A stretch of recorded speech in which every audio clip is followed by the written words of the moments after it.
মুসলিম হয়ে জন্ম নিলে মুসলিম হয় না, জন্ম নিলে মুসলমানের ঘরে কাফের মুমিন পার্থক্য হয়, কাফের মুমিন পার্থক্য হয় সালাতের উপরে, সালাতের উপরে। দুনিয়াতে থাকতে যেন হয় না কবু নামাজ কাজা, এমন তো হতে পারে জোহরে জানাজা। কেমন করে ঘুমাও তুমি, কেমন করে ঘুমাও তুমি, ফজর করে কাজা, এমন তো হতে পারে জোহরেতে জানাজা, এমন তো হতে পারে জোহরে জানাজা। তার কাছে সকলে ডান দিক থেকে নূহ আলাইহিস সালামের কাছে যাইবে। নূহ আলাইহিস সালাম কে বলবে, আপনার কাছে আমরা আসলাম, আপনি আজকে আমাদেরকে জান্নাতে ঢুকবার জন্য, জাহান্নাম থেকে বাঁচবার জন্য সুপারিশ করে দেন। পয়গম্বরে নূহ আলাইহিস সালামের ঘটনা এমন আসছে, যার সময়কালে পয়গম্বরে নূহ আলাইহিস সালামের সময় রব্বে কারীম পুরা পৃথিবীটাকে ধ্বংস কইরা আবার নতুন কইরা তৈরি করলেন, এবং কি 150 দিন পর্যন্ত তার জামানায় বৃষ্টি হয়েছিল। বৃষ্টি হওয়ার কারণে বন্যা হয়ে গিয়েছিল। সেই পয়গম্বরে নূহ আলাইহিস সালামও তিনি বলে দিবেন, তোমরা সকলে পয়গম্বরে ইব্রাহিম আলাইহিস সালামের কাছে চলে যাও। ডান দিক থেকে আবার পয়গম্বর ইব্রাহিম আলাইহিস সালামের কাছে তারা চলে যাবে, তারা তার কাছে যাবে এই জন্যই কেননা পয়গম্বরে ইব্রাহিম আলাইহিস সালাম হলো রব্বে কারিমের প্যারে দোস্ত খলিলুল্লাহ, আল্লাহর কাছের মানুষ। তার কাছে যখন সুপারিশ চাইব, তিনিও বলবেন আমি সুপারিশ করতে পারবো না, যাও যাও, আমার একজন সন্তান আছে যার নাম হইল পয়গম্বরে মূসা আলাইহিস সালাম, তার কাছে তোমরা চলে যাও। আমরা সকলে পয়গম্বরে মূসা আলাইহিস সালামের কাছে চলে যাব। কিন্তু মূসা আলাইহিস সালামের কাছে এই জন্যই যাওয়া কেননা মূসা আলাইহিস সালামের লকব হলো তিনি কালিমুল্লাহ, তিনি আল্লাহর সাথে সরাসরি তুর পাহাড়ে গিয়া কথা বলেন। কেননা ওয়াতাকাল্লাফাল্লাহু মূসা তাকলিমা, কেননা পয়গম্বরে মূসা আলাইহিস সালাম তুর পাহাড়ে গিয়া রব্বে কারিমের সাথে কথাবার্তা বলেন।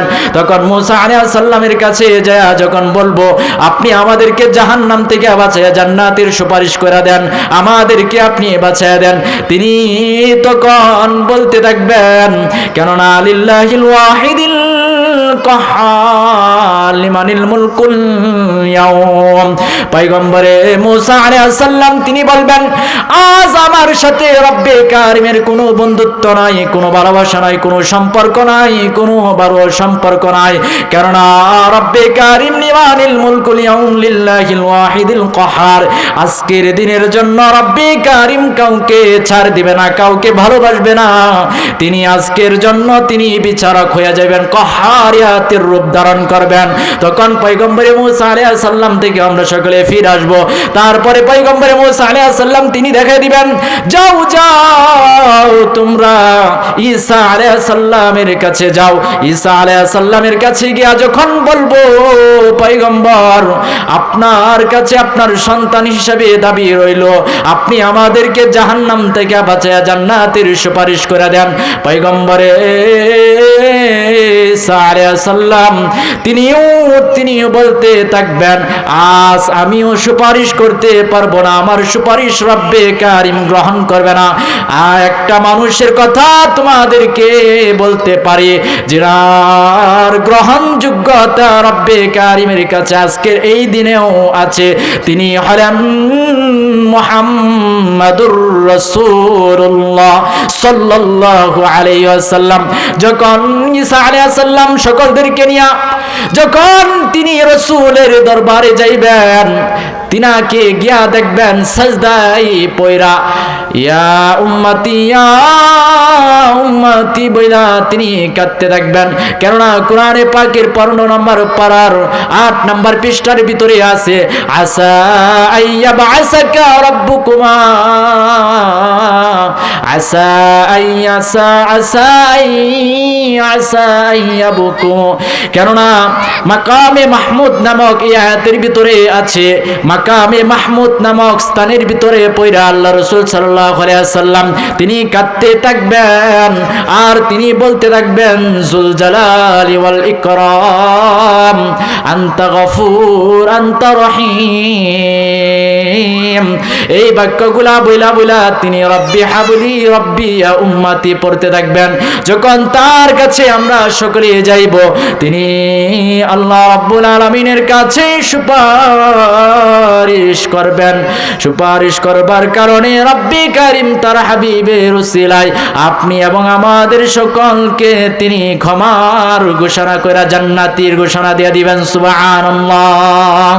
এছাড়া আর কেউ পারবে না সেই দিন কঠিন হাসরের মাঠে আপনার এবং আপনার রাসূল ছাড়া, হাবিব ছাড়া, মুহাম্মদুর রাসূলুল্লাহ ছাড়া আর কেউ পারবে না ওই দিন আমাদেরকে ওই জাহান্নামের আগুন থেকে, ওই কঠিন হাসরের বিচারের কাঠগড়া থেকে মুক্তি ফয়সালা দিতে আর কেউ পারবে না।